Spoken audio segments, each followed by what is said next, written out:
What's up, fam?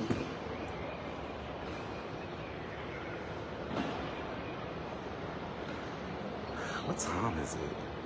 It's 8:10 here. Not sure what time it is at home. It got to be like either 8 or 9 or maybe 7. What up, family?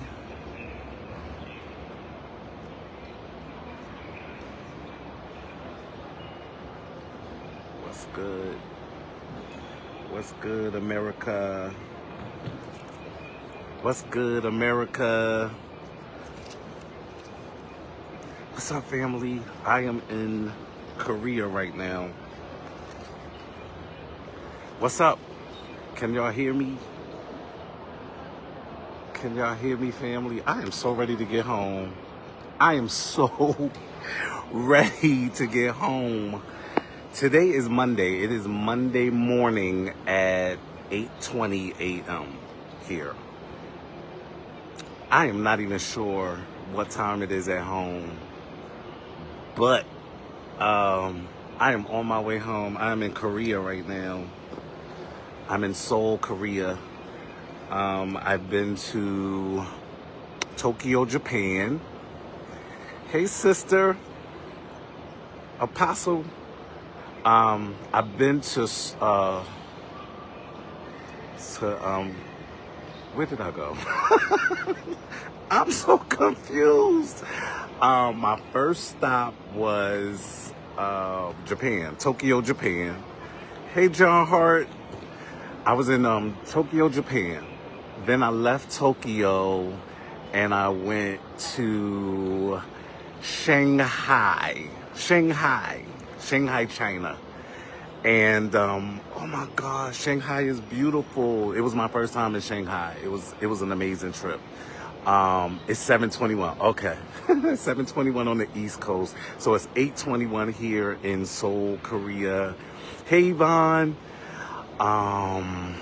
So when I left Shanghai, I flew to Guangzhou. And Guangzhou was amazing, y'all. What's up, Jamar? What's up, Cedric? Hey, Tracy. Greetings from all the way from Korea. Oh my God, I'm in Seoul, Korea. One thing I gotta say about these people, they are the most friendliest, kindest, sweetest people, extremely respectful.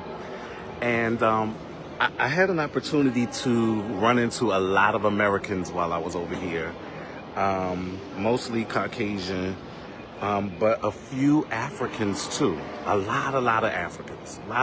Because people usually only come, especially places like China.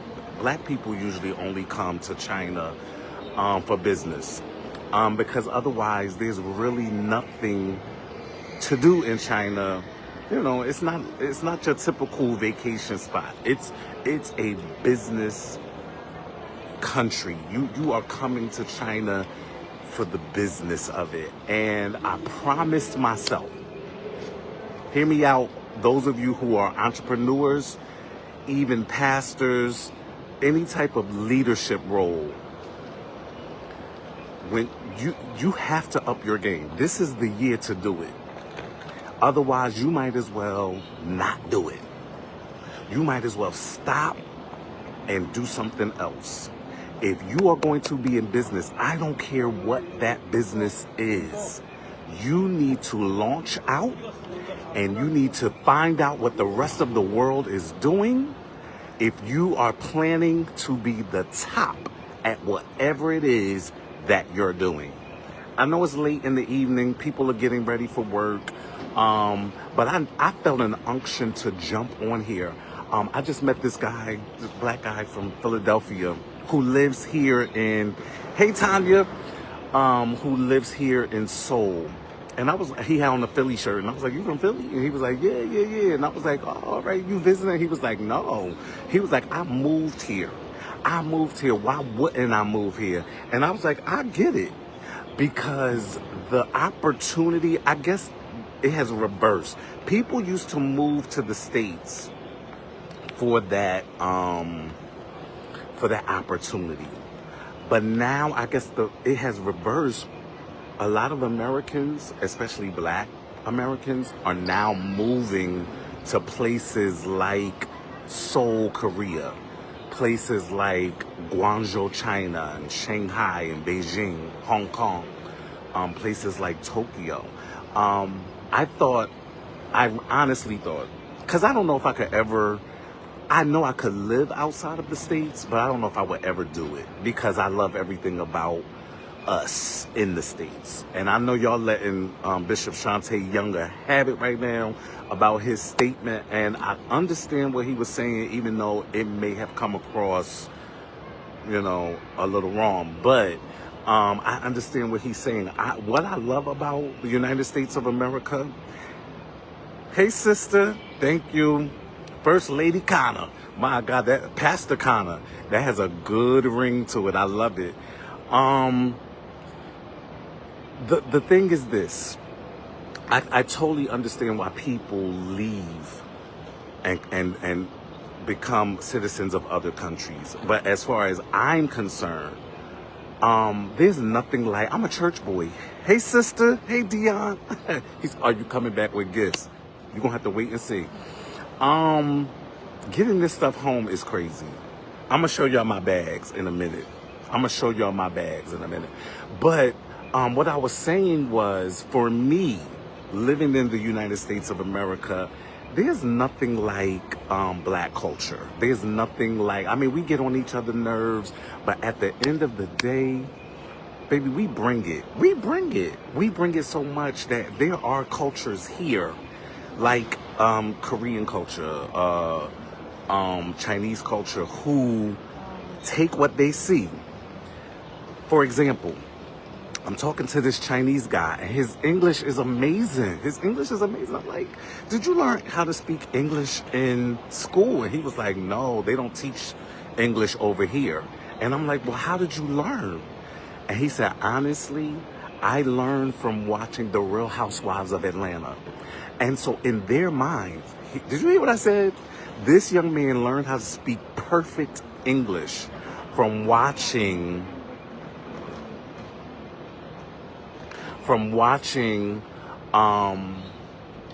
Real Housewives of Atlanta. And in their mind, that's how we all live in the States. And I'm like, no, I'm telling him, no, everybody don't live like that. All of that, but we've created that culture that everybody else around the world is looking and they're watching and they're emulating what we do. And it's just amazing. And that's what I love about being black. Even black in China, being black in Korea, being black in Tokyo, and your boy be stepping out. Like, I be stepping out. I don't have step. I come with it hard. Like, they know that I'm from the United States of America, which they have a hard time with, because a lot of foreigners think, or I'm calling them foreigners, and I'm the one that's the foreigner because I'm in these people's country. But a lot of them think I'm like Ethiopian or like somewhere from East Africa somewhere. And I'm like, no, I'm born and raised in the United States of America. And, getting back to our culture. Hey, Deshaun, getting back to our culture. I'm in this huge Chinese mall, and it's amazing over there, y'all. Shopping is incredible. And what do I hear that comes on the radio or whatever streaming that they were playing music-wise? Every praise to our God, every one accord, every praise to our God. Now, that might not seem like much to you, because a lot of people's like, oh my God, if I hear that song one more time, because everybody was singing it in the States. But when you come to somewhere like China and you hear every praise, now see, it's extremely special for me because that's my pastor. That's my spiritual father. And he's being played all the way in China. So I'm going crazy hearing every praise, and the Chinese people are going off like, or my favorite song, I'm like, that is my pastor right there. So our culture just doesn't stay in New York. Our culture doesn't just stay in, oh yeah, brother, Prophet Stubbs. Listen, these are the very new. They just came out, baby. These are the brand new glasses. I'm trying to get back to what I was saying, but these are Tom Ford, baby. So our. No, I'm not stuck, Maurice. I'm going to get on my plane.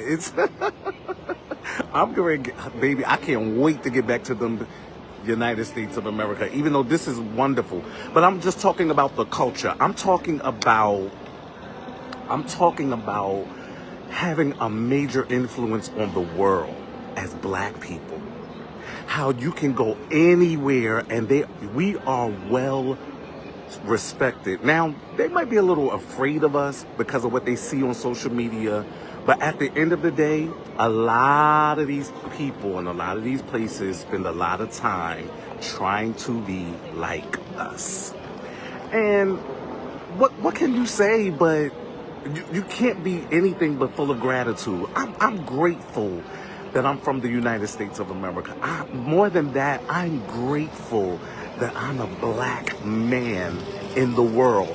I'm grateful that not only am I black and I'm a United States citizen, but I love God. And to see the influence that black church has even in the Asian culture, we the only ones that's fussing over crazy little stuff.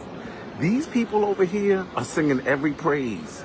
They're singing "Oh Happy Day," and it's a thing. They love it. They're looking at our culture, the way we sing, the way we cook, the way we talk, the way we have church. Everybody's looking at the United States of America, and you know. These people over here, when I first started coming to Asia 25 years ago, I used to be like, oh my God, look at how these people are living. And now, 25 years later, I'm back and I'm like, oh my God, look at how these people are living. Y'all, we gotta live. That's really what I came on here to say.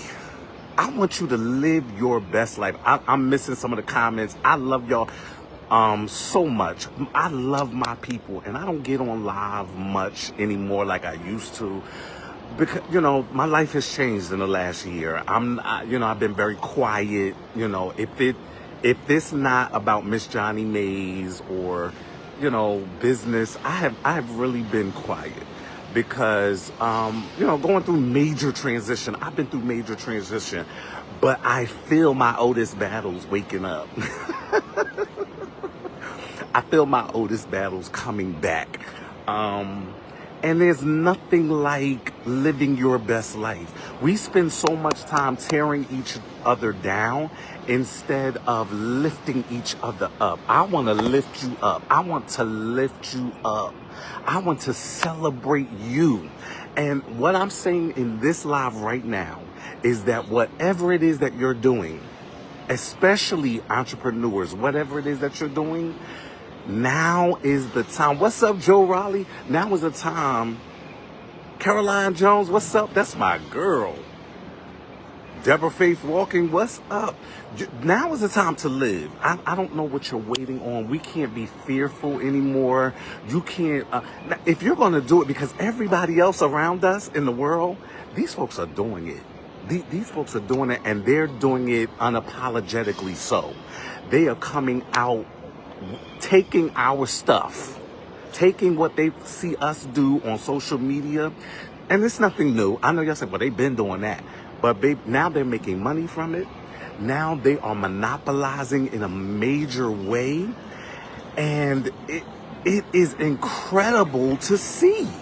And so if nobody else hears this, the 22 people that are on here, I want you to understand that this is your time and this is your season. Whatever it is that you're doing, whatever you find your hands doing, whatever has caught your attention, your ear, your eye, work it.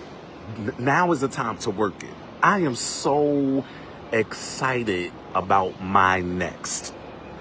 A year ago, I wasn't so sure. Do y'all hear me? I wasn't so sure about my next. But when I tell you, sometimes you gotta step back and sometimes you gotta step away to be able to understand where you're going. Sometimes it ain't in the movement of the thing. Sometimes you feel like you're stuck. Sometimes you may feel like, what in the world is going on and what is happening in my life, in order to see your next. I was very quiet about my movement. I've been very silent. You know, I post here and there a little bit about Miss Johnny Mays, but nothing else, nothing major, you know, teaching at the school. But all along, I'm preparing for my next. And who you have in your ear, who you're sharing your visions and your goals with, is extremely important. It is extremely important. My god sister says, you are a secret squirrel. She calls me secret squirrel. And it's not that I'm being secret squirrel. I promise you I'm not trying to be secret squirrel. But what I have learned is that when you start prematurely sharing your ideas and prematurely sharing your vision and prematurely sharing your heart, baby, the spies are out. The spies are out. And I'm confident in knowing that nobody can do what I do like I do it. You can have a Miss Johnny Mays or Aunt Johnny Mays or a Sister Johnny Mays, but it still ain't gonna be Miss Johnny Mays. It ain't gonna be the Otis Battles brand. Your chicken is not gonna taste like my chicken, and your chicken can be good. I'm telling you, your chicken can be amazing and wonderful. And that's why we have to learn how to celebrate each other. Secret squirrel or not, I've been in the background working, investing. Hear me? Investing in some areas that I wouldn't normally have invested in. And the other thing that I learned, hear me real quick, and I gotta go because my flight is gonna be boarding in a few. Hear me. Your face don't have to be on everything. Your name don't even have to be attached to what the public sees, as long as that bank account is connected. Did y'all hear that? Y'all, oh my God. My sister Dion said it's enough business out here for everybody. And that's why we don't have to be pushing and trying to crab each other. No, because these Asians don't do that. You're going to see the same type of store, bam, bam, bam, bam, bam, in a row. And all the stores the shelves are full. People are buying from every store. We're the only ones that feel intimidated. We're the only ones that feel like, oh, you trying to do what I'm doing. No, baby, I can never be you. And you can never be me. So whatever it is that you're going to do, whatever it is that you set your mind to, whatever you set your hands to work at, just make sure everything is legit, your paperwork. Make sure that bank account is connected to the vision. Make sure, and it's your money, and you don't owe anybody any explanation on the money that you're making or the money that you're spending. I am not. Y'all better hear me and hear me clearly. I am not going to be made to feel some type of way because I choose to invest. I choose to work. I choose, and I ain't go to nobody's school and no class. No, my class has been the life of hard knocks, school of hard knocks. Okay, finding the research so, oh God, I gotta go. But y'all making me go there. So, 2 months ago, I signed up for this gym. And I didn't know exactly what I was getting myself into because I've had personal trainers before. But I was on the beach in St. Martin, and the girls kept saying slim thick. And even though they meant it in a nice way, they meant it in a sexy way. Oh, he's slim thick. In my mind, all I could hear was, he's fat. You're fat. Otis Battles, you are fat. So I got back to Atlanta and I found me one of the best trainers that Atlanta has. His name is Coach Sean. And he was like, I'm not a trainer, I'm a coach. There's a major difference. That man, first of all, I wasn't used to a trainer slash coach being all in my life, in my business, calling, texting, like completely checking up on me, period. So I'm getting somewhere with this. I started watching, he's like, he said, you know, I don't have any space for you though right now. This is before I signed up. This was like a month before. I don't have any space. I'm completely booked up. And I'm like, how is that possible? And then when he shared how much his rate was, baby, I was like, I told him face to face, I've never paid this much. Okay, my sister Deanna said, go board your flight and continue this on American soil. I got about 20 minutes. I got about 20 minutes before they start boarding. And I'm right here at the gate. I can see. So I started watching his clientele. And I was, you know, while he's training us, it's like 4 of us. And then while we're leaving, another group is coming, or while I'm coming, another group is finishing up. So I'm meeting these people. And then I start seeing these people on social media, and everybody at my gym is making 6 figures or more. And that's how they can afford to pay Coach Sean. I ain't trying to tell my business. What I'm saying is, because it ain't no business how much I'm paying, that ain't the point. The point is, I am in this room now with people who are doing it.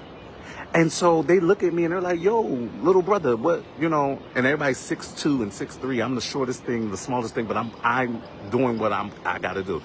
They're like, what do you do for a business? And I'm sharing what I'm doing with them. And they're like, oh, listen, let me help you take this to the next level. Let me help you do this. I'm hearing your heart. And so it just ignited my fire. It ignited my fire, y'all. Before I lifted a weight, I'm losing weight. I'm slimming down. If I took this off, baby, but not only is my body different, my mindset is different, my conversation is different. I feel like I'm in a season of bounce back. And the only reason why I took a break, let's be clear, the only reason why I took a break is because I was mourning the death of my mom. That's the only reason why I stepped back. And I needed that time. I honestly needed that time. But when I tell you I'm back with a vengeance, and if you thought Miss Johnny Mays or the Otis Battles brand was on the up and coming back then, baby, you ain't seen nothing yet. And I can only be connected to people who are willing and able to do the work. I can no longer afford to carry people who are not working. I can show you the blueprint. I can teach you, but it's ultimately up to us. I got a book coming out, y'all, too. Let me say that. I got a book that's coming out next month in August. I have a book that's coming out. Your boy Otis Battles is getting ready to be a published author. I can't wait for you to read what's in the book. I can't wait for you to grab a hold. And this is the first of many to come. Hey, my sister Bettine. Hey, Sophia. Dr. Roja. April Caraway. What's up, y'all? Charles Cooper. So, you gotta be willing. My sister Tracy DeWhite is on here. You have to be willing at some point to say, okay, I am sick and tired of living beneath my privilege. I am sick and tired of watching everybody else seem to move forward and be blessed. And at some point, you're going to have to start investing, not just in yourself, but in areas that you thought were not meant for us.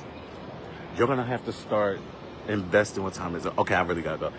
You got to start investing in areas that really were not created for you. There are some invitations that are getting ready to come.